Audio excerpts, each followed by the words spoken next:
Hello, everyone, and welcome back to the Tent of Abraham. I'm Tamir Kreisman from Jerusalem, Israel, and we continue with David King Mashiach.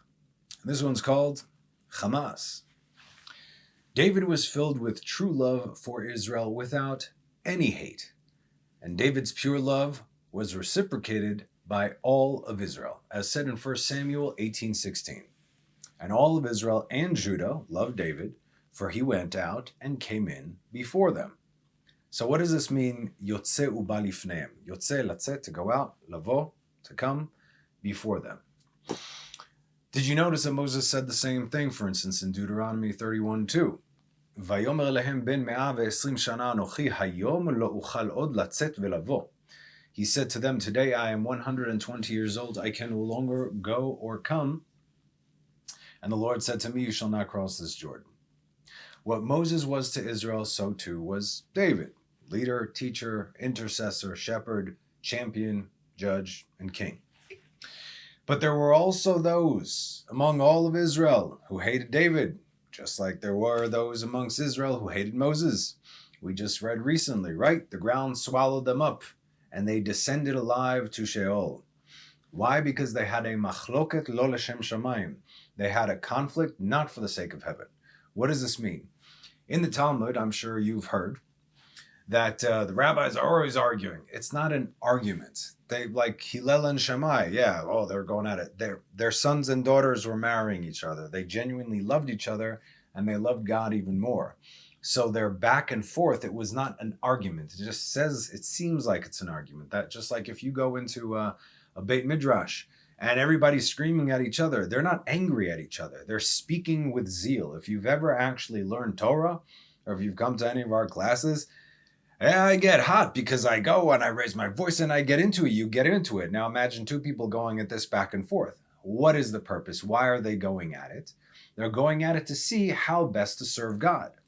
All ego aside. It's not my way's better. And no, my way's better. It's my way's this, your way's that. Oh, that thing that you said is actually better than the thing that I said. Let's do what you said. Cool. And that thing that you said is actually better than the thing I said. Let's do that. Cool. That's the back and forth. How to best serve God, no egos. The moment there is ego, the ground opens up. Remember that. Anyway, there were those who were David's enemies, and they were also the ones who hated God, as said in Psalms 139:21-22. Did I not hate your enemies, he says, O Lord? With those who rise up against you, I quarrel. I hate them with utmost hatred. They have become my enemies. These are God's enemies who have become David's enemies. Now, God's enemies and David's enemies were obviously one and the same. And yes, David had enemies despite all of Israel loving him.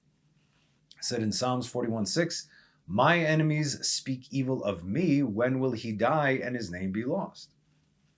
Who are these enemies? Our sages say, those who wish to, and I quote, lachamos ve'la'ashok.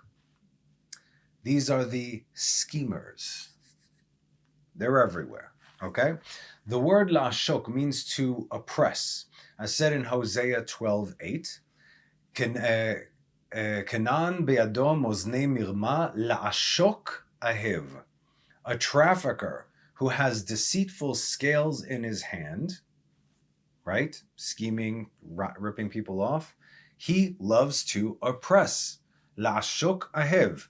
He loves to oppress, but rather, he loves to oppress he who loves God. Anyway, and the word lachamos, as in to do Hamas, la'asot Hamas, lachamos. What does Hamas actually mean, biblically speaking, right? We got the name today, Hamas. What does it mean according to the Torah? I can tell you that just about all the translations are correct, the English translations, of course. But let's go through a few of them so you understand the severity of the meaning of this word and what it actually brings with it. All the connotations, all the kind of people that they're speaking about. Now the earth was corrupt before God, and the earth became full of robbery. Vatishchat haaretz lifnei haElohim, vatimale haaretz Hamas. So we have robbery. That's Genesis 6:11. the flood came, right? Killed every living creature in the world except for the fish, ate people and the animals stored on the boat because of Hamas. Next, Genesis 49:5. Shimon veLevi achim kelei Hamas mechrotehim. Simon and Levi, Simeon, and Levi are brothers. Stolen, that's translated as Hamas, instruments are their weapons. Exodus 23:1. Lo tisa shema shav, al tashet yadcha im rasha liot ed Hamas. You shall not accept a false report. Do not place your hands with a wicked person to be a false witness. So we have false, okay? So again, we started with robbery, stolen, falsehoods. Isaiah 60 verse 18. Lo yishama od Hamas be'artzecha. Violence shall no longer be heard in your land. Neither robbery nor destruction. See here, robbery is something else. Robbery is shod, right? Nor destruction within your borders, and you shall call salvation your walls and your gates praise. So again, Hamas will no longer be heard in your borders. Isaiah 60:18. Prophecy or what? Psalms 27:12. Do not deliver me to the desires of my adversaries, for false witnesses and speakers of evil have risen against me. Al titneni b'nefesh tzarai ki kamu b'yadei sheker, false witnesses, v'yafeach Hamas. There we go. And many more examples. I actually counted, you put it through a program. I counted 67 times that the variation of this word is mentioned throughout the Tanakh. 67 times. Robbery, stealing, falsehood, violence, evil, scheming. One has to wonder if David's shield, which is, the shield of David, is not the Magen David, as we call it today, the Star of David. David's shield, his actual shield, had Psalm 67 on it. 67 times. Psalm 67 etched on his shield and on every man in his army's shield in the shape of the menorah. I showed you guys how that looks. And it's even a skula to say that psalm in that shape as it is written. Now, if a man of Hamas hates David, that means that David stood against everything that Hamas stands for. From Midrash Tehillim 41. My enemies speak evil of me. When will he die and his name be lost? Like we read. So this is Psalms 41:6. Did David have enemies? Did it not say that all of Israel and Judah loved David in 1 Samuel 18:16? Furthermore, does it not say, and David reigned over all of Israel, and David administered justice and charity for all his people? 2 Samuel 8:15. So since all of Israel loved him, and he judged everything he did with righteousness, why did it say, my enemies? And who are David's enemies? Those who wish, listen now, this from the Midrash, those who wish to oppress, to rob, to steal, to speak and deal in falsehoods, to do violence and evil, those were David's enemies. And he would not give in to them. No. If you are any one of these, let alone all of these, there's no rest for you, not in his kingdom. Now, this is pretty straightforward, and yet the author pairs this section from the Midrash with this following section from Masechet Shabbat 116a. Now, for context and gravitas, we're going to go a paragraph back in the Talmud. With regard to the blank pages, what does blank pages mean? Specifically, the empty or meaningless pages, we'll explain, and the Torah scrolls of heretics. One does not rescue them from the fire. Rather, they burn in their place, they and the names of God, even the four-letter name of God that is written in there. What? Is this not referring to the blank pages of the Torah scroll? The Gemara rejects this. No, it is referring to the blank pages, meaning they are nothing. They are good as nothing of the scrolls of the heretics. Now, with regard to the scrolls of heretics themselves, one does not rescue them. It is necessary to say that one does not rescue their empty pages, meaning just not the parts that has God's name on it. Rather, this is what it is saying, and the scrolls of the heretics are like empty pages. Apropos the scrolls of heretics, the Gemara analyzes the matter itself. With regard to the blank folios. That's how it translated in English or Greek, whatever it is. Empty pages of the Torah scrolls of the heretics, one does not rescue them from the fire. Rabbi Yosef says, during the week, one cuts the names of God containing therein and buries them and burns the rest. Rabbi Tarfon said, in the form of an oath, I will bury my sons if I fail to do the following, that if these books come into my possession, I will burn them and the names contained therein. As even if a person is pursuing him with the intent to kill him and a snake hurrying to bite him, one enters a house of idolatry and does not enter the houses of these heretics. The reason is that these heretics are aware of the greatness of the Creator, manifest the Torah and mitzvot, and nevertheless, they deny the existence of God. Whereas these idolaters are not aware, yes, they are. Again, today the line between heresy and idolatry is extremely skewed. They are, for all intents and purposes, they're all one and the same. You can't go into a house of idolatry. It's an absolute prohibition. And that is the reason that they deny the existence of God. As we know, if you get your hands even on a New Testament, right? Even if it's in Hebrew with the 4 holy letter name of God in there, you burn the whole thing. Why? Because whatever's at the end part, and not only at the end part, but also the language that is changed even in Hebrew. Yes, come on. I've seen it. We've all have. The whole thing corrupts the Torah. You can't change a thing over there, and yet it is changed. And the whole thing becomes corrupt. And that's why the whole thing is no good. You don't have to worry about the name of God.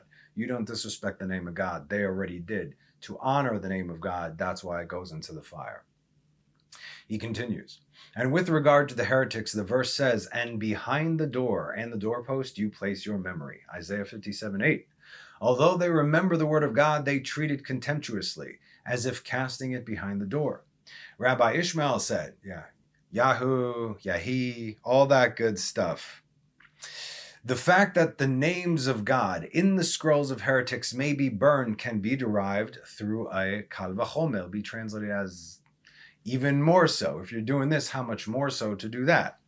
Meaning, just as to make peace between a husband and his wife, the Torah says, my name that was written in sanctity, shall be erased in the water. That's when you take the woman before the high priest, he uncovers her hair, and so on and so forth, right? It shall be erased in the water. So you can write down God's name and then erase God's name for the sake of peace between husband and wife in the framework of the ordeal of the Isha Sotah. These heretics who impose jealousy and hatred and conflict between Israel and their Father in heaven, all the more so, it is proper to erase God's name because of them. And with regard to heretics, David said, for I hate those who hate you, God, and I fight those who rise against you. I hate them with the utmost hatred. They have become enemies to me. Psalms 139, 21-22. And just as they, the scrolls of the heretics, are not rescued from the fire, neither are they rescued from a rock slide, nor from water, nor from any other matter that destroys them. Meaning that is God doing it. And so, and by the way, there's a whole story that on a Friday night, the Baba Sali's carpet caught on fire. Now, if something catches on fire, you're not allowed to put it out, even if it's in your room. In other words, if there's no danger of death, you don't do that. You have to leave rather than put out the fire, let everything burn. He spoke with witnesses. Yes, he spoke to the fire. He goes, I'm not dealing with this right now. Just go out. Enough. And the fire just instantly, like it was done. So God is in control of everything. Remember, do not forget that. Okay? Okay. And so, who are these heretics? Who are these people that David says he hates because God hates them and they are the enemy? Who are those who impose jealousy and hatred and conflict between Israel and their Father in heaven? Who are these people today? Without naming names or pointing fingers at certain groups, let's just go with the characteristics. We've taught this here before in various different ways, but just the characteristics. Now try to understand just how much a person has to absolutely hate Jews to do everything they can in order to separate us from God, internally and externally. And you might think this sort of hatred comes from the outside, but that dwarfs the situation that is going on from within. This is the very definition of the Erev Rav, the mixed multitude. These are people, men and women, who might have been born Jews, but the way they behave, the way they speak, no names, no groups, just look to these characteristics. The way they behave, the way they speak about their fellow Jews. You see foam coming out of the mouth, right? Flaring of the nostrils. Oh, when they see a Jew put on tefillin in the street, oh, I showed you this guy. It was, I forgot even the name. I'll go find it, post it again. I'm sure he got his job back, no problem. A doctor in the University of Haifa chasing a teenage boy with a knife because he wanted to put on tefillin. And he came after him, tried to kill him. Whole thing was on video. But the hospital's like, hey, we don't know anything about that. He's like an anesthesiologist or something. Anyway, the way they speak about their fellow Jews, particularly the ones who are God-fearing, just notice this.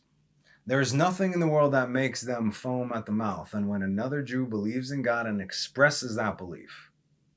David had those back then in a sense, and we have them today. Almost every person from any nation can be redeemed. Even Amalek, should they do tshuva, of course, like the case of some of the sons of Haman. Haman didn't only have 10 sons that were hanged. He had hundreds because he had a lot of women. But some of Haman's descendants did tshuva and they became Tanaim. They were rabbis in the Talmud time. But the Erev Rav, they have no redemption, none whatsoever. They can never do tshuva, and they never will anyway, because of their root. They cannot. That's not free will. In other words, I mean, it is free will, but they chose to be where they are, okay? They are everything that is wrong with this world, everything that is evil, the cancerous infestation that nothing but God's refinement can cleanse, because we don't know exactly who's who today. All this because their mother, who's their mother? Our mother is Eve, we know this. Their mother is she who shall not be named, the first Eve, the ex-wife. That's right. That's why there's no redemption over there. In his book, Even Shlema, the Vilna Gaon speaks of them, as taken from the Zohar with the different breakdown over here. The Zohar actually goes into the groups. We don't need to name the names of groups, but basically, yeah. So these are the 5 types of Erev Rav in Israel, meaning within the Jewish people, Israel. And the Zohar specifically says that all of these, all the Erev Rav, will be all the leaders and rulers and heads of Israel in the end of days, today. Meaning, this is not my words, this is from 2,000 years ago and then from 250 years ago, okay? The leaders, government, military, police, what have you, all the leaders, despite what you might think, are all from the Erev Rav, from this root. And it's very clear to see who causes Jews over here to quarrel with each other. 5 types of Erev Rav. 1, those who sow division and evil speech. 2, those who chase after their lusting desires. 3, the hypocrites whose externalities, expressions, are not how they are inside. 4, those who chase after honor to make a name for themselves. And 5, those who chase after money. And yes, you could have them all. And those who sow division are worse than all of them. And these are called Amalekites. In other words, internal Amalekites, from the root of what Amalek is. It's just to hate Israel for no reason, just to hate Israel. And the son of David shall not come until they are removed from the world. And every single machloket, division, like we said, that is not for the sake of heaven, comes from the Erev Rav, who jumps to instruct or give orders or take credit for themselves. I did this, and I did that, and I did this, and I did that. As said in Genesis 11:14, and they said, come, let us build ourselves a city and a tower with its top in the heavens, and let us make a name for ourselves, lest we be scattered upon the face of the entire earth. In other words, we're going to have to unite against God, so God will not, because, right? Okay. These are the enemies of David. And to get even more specific, we take a look at Pirkei de Rabbi Eliezer, chapter 36. What did the men of Yevus, Jebus do. They made images of copper and set them up in the street of the city and wrote upon them the covenant of the oath of Abraham. When the Israelites came to the land of Canaan, they wished to enter into the city of the Jebusites. This is Jerusalem, right? But they were not able to enter because of the sign of the covenant of the oath of Abraham. As it is said, and the children of Benjamin did not drive out the Jebusites and inhabit Jerusalem. Judges 1:21.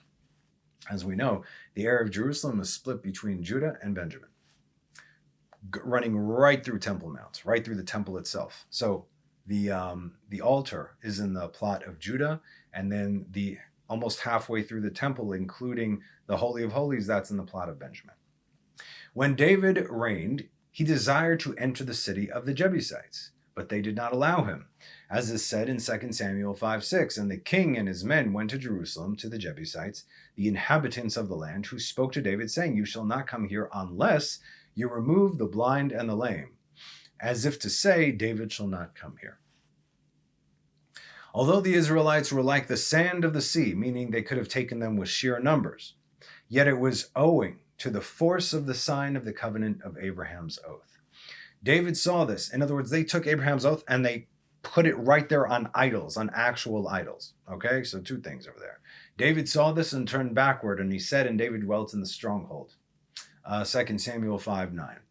Then verse 6 it says, right? It says, so the blind and the lame. Ha'ivrim va'pischim.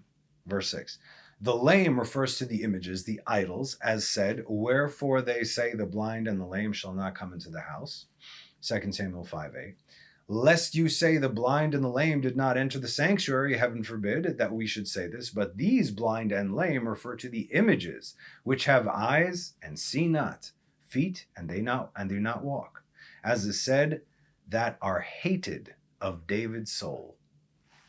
The verse goes like this in 2 Samuel 5:8. And David said, on that day, whoever smites the Jebusites and reaches the tower and removes the lame and the blind, meaning removes the idols over there, despised by the soul of David. Therefore, they say the blind and the lame shall not come into the house. Because David hated to hear of and see idolatry, couldn't stand it. You cannot see idols. As it is said, wherefore they say the blind and lame shall not come into the house. That's right.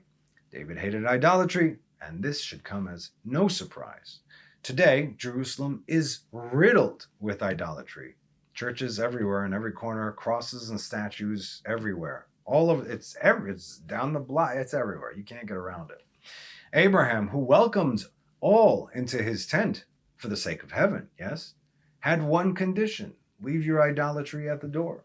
Moses, by the instruction of God, systematically tore down all the idols in Egypt until Egypt fell completely. I just don't understand how this could happen today if we're supposedly reading the same book.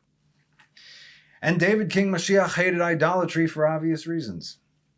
From Exodus 20, the 10 Commandments, let's read this together in the simple understanding. You shall not have other gods before me. Meaning, there's a direct line between you and me. Mind you, not only Jews. There's a direct line between every human being and God. Direct. Straight up. Have that conversation. And if anything gets in between us, that is idolatry, such as a man. You shall not make for yourself a graven image. Wow. You don't know what I'm talking about, right? Or any likeness which is in the heavens above, which is on the earth below, or which is in the water beneath the earth. Seriously, right? Okay. You shall neither prostrate yourselves before them, nor worship them. For I, the Lord your God, am a zealous God who visits the iniquity of the fathers upon the sons, upon the third and fourth generation of those who hate me. This, by default, should completely cancel out any other idolatrous religions, yes? In the plain and simple text. I believe that they believe they love God. But what they are doing by default, God makes a statement that they hate him. Okay. Literal idols, statues, images, bowing down, worshiping, kissing them. This includes the worship of any man, living or dead. These people who do so, as we just read in verse 5, in the 10 Commandments, are those who hate God. God said that. This is not me. I'm delivering the message. Whether they believe it or not, it's written right there. And the Jews, well, we got our own problems, don't we? It's bad enough that we have to deal with the nations from the outside, but dealing with the Erev Rav from the inside is even more difficult. Now, I'm doing my best to stay out of politics because it's a stupid game. Stupid game. There is nothing holy about politics. When it comes to politics, there is no side of right and wrong. They are both wrong because by design, their design is to cause friction and to divide. People don't see this yet. Anyway, but I just want to say one thing, and I quote, "If it wasn't for me, Israel would have been destroyed." Yes, are we all caught up? Okay, meaning he was the one guarding and protecting Israel. Are any of my fellow Jews aware of the significance of this public statement by the leader of the free world?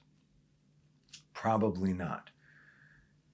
As these poor misguided people, and when I say poor misguided, boy, do I wish I could say it was less than 99.9%, but even people here, it doesn't compute what he said. Like, oh, why'd he say that? Are you crazy? Do you hear the words? Do you listen what he said? These people are still trying to figure out why he flipped. But if you've been listening to my occasional rants over the years, you'll know he didn't flip. These are his true colors seeping through. You can't hide arrogance forever, right? And besides, despite everything going on, believe it or not, even this, will they, won't they? Oh, this whole thing is one big distraction. Please make sure you get grounded as soon as possible, because what they're going to bring upon us, the confusion, God forbid, it will make you doubt. So I say this to he who was dumb enough to utter the words of being our guardian from Psalms 121. Behold, the guardian of Israel will neither slumber nor sleep. The Lord is your guardian. The Lord is your shadow. He is by your right hand. And every connotation throughout the Tanakh that goes with it. And there are plenty. Someone who speaks like this, you understand? Do we understand? Let's just say you don't want to stand anywhere near them in fear of, well, the ground opening up. But I digress. As our sages said in the Talmud and in the Zohar, the Erev Rav is more difficult for Israel than the nations. What I just said, that's the nations. Talk about our internal struggles. The moment you have your own, these among your own, those among you who call themselves Jews, work tirelessly to create conflict, those are the worst, the truest enemies of God and Israel. Where there is peace among brothers, God stays out of it, no matter how they live. Case in point, the generation of the flood. Sexual immorality in ways we haven't seen until today, meaning back then rivals the generation today, because the stuff that goes on today and the accessibility and the normalization of it, wow.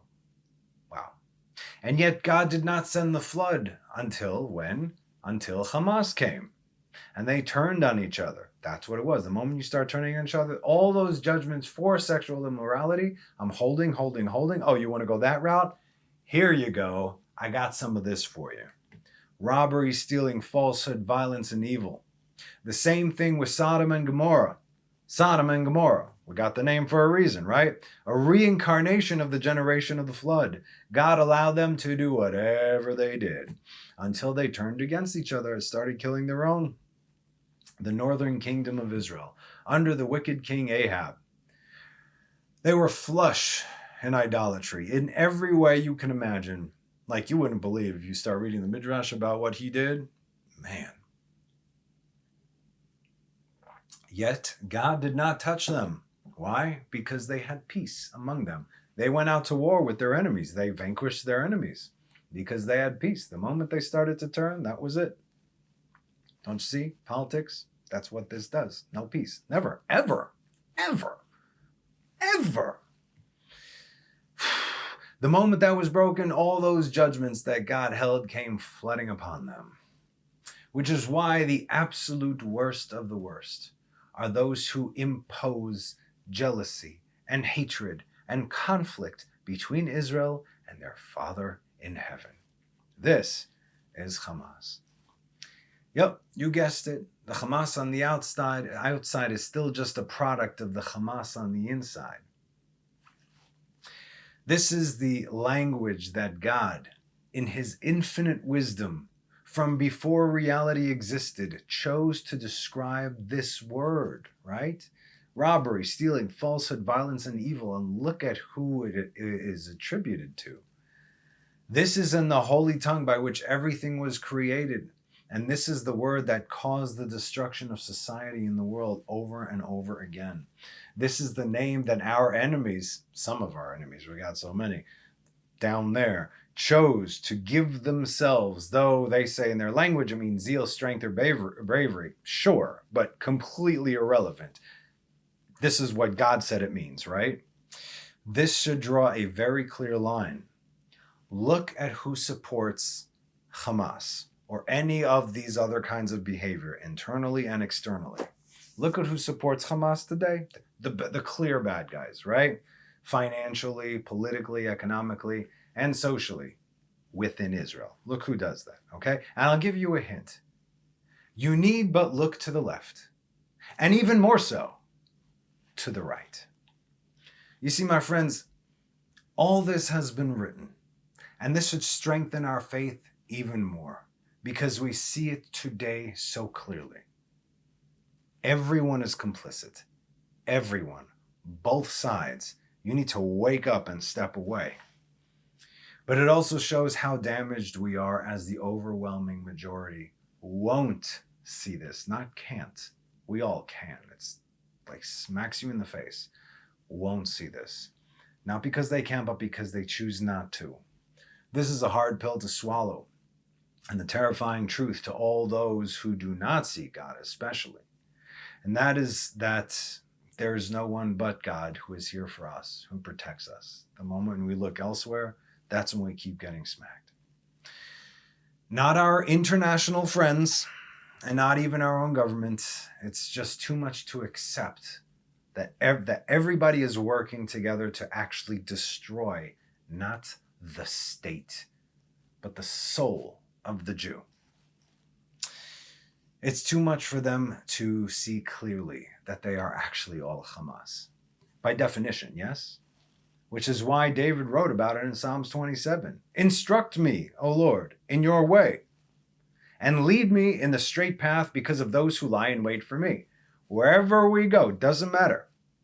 Do not deliver me to the desires of my adversaries, for false witnesses and speakers of evil have risen against me. Al titneni b'nefesh tzarei ki kamu biyadei sheker ve'afech Hamas.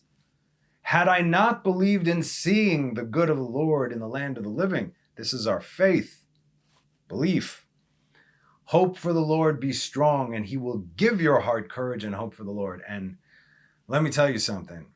Like I saw these things, 12 years ago. When I saw it, I almost lost my mind. It's not only everywhere, everything, no joke, kids, I almost lost my mind. And when I was telling this to people, they chose not to believe it. They're like, it's easier for us to believe that you lost your mind.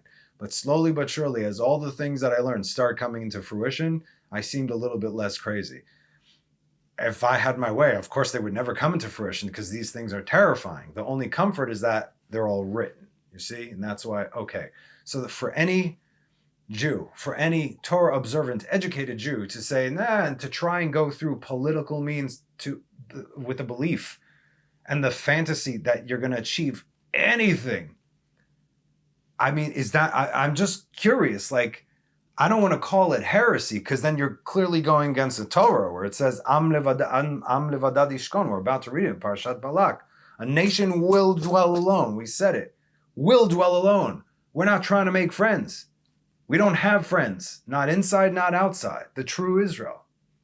But it's hard for people to see it. It's hard. Anyway.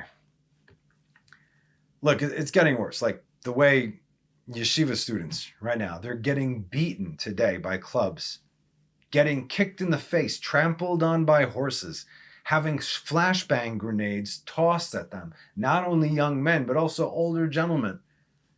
20-something-year-olds are beating up old men. The way the police are brutally going at this, you think God is going to remain silent? Now, who do you think orders the police, right? Who do you think controls them? That would be the right-wing government. A lot of Orthodox people here, I'm not naming names, you should know. A lot of Orthodox, yeah, but what about him? And he's great, even though not in the government, not the PM, right? But yeah, it's great. He's the one that is doing this. People aren't aware. You're not aware of where all these things come from. It comes from the very same source, and everything around it is theater. The last time we saw levels of disrespect like this towards Jews who wanted to pray and all the unspeakable things that were done on Rosh Hashanah and on Yom Kippur, 1 week later, we got October 7th. If you want to hear about that rant, okay, go find the teaching called Contraband on the Pirkei Rabbi Eliezer series. You can see me lose my mind because I warned about it already. It was 9 months from the moment that started, 9 months to the day, and then Yom Kippur happened. And that was it. Never saw. I don't think I've seen behavior like that from anyone other than actual legitimate Nazis in the Holocaust. Anyway, but from our own people. Okay. But all this means, remember, that Israel is going to get hit. If you keep beating yeshiva students like that, and if the government is the one that, issues that, that means Israel is going to get hit again. Because Hamas is running the show. Because people here vote for robbery, stealing, falsehood, violence, and evil, disguised as right-wing and left-wing. But these are the enemies of David, and these are the enemies of God. And ask yourself, where do you stand? Just something to think about, especially for the times coming. In any case, that is our class. So as always, thank you so much for joining me. Have a wonderful rest of the week, and have a Shabbat Shalom. Bye-bye.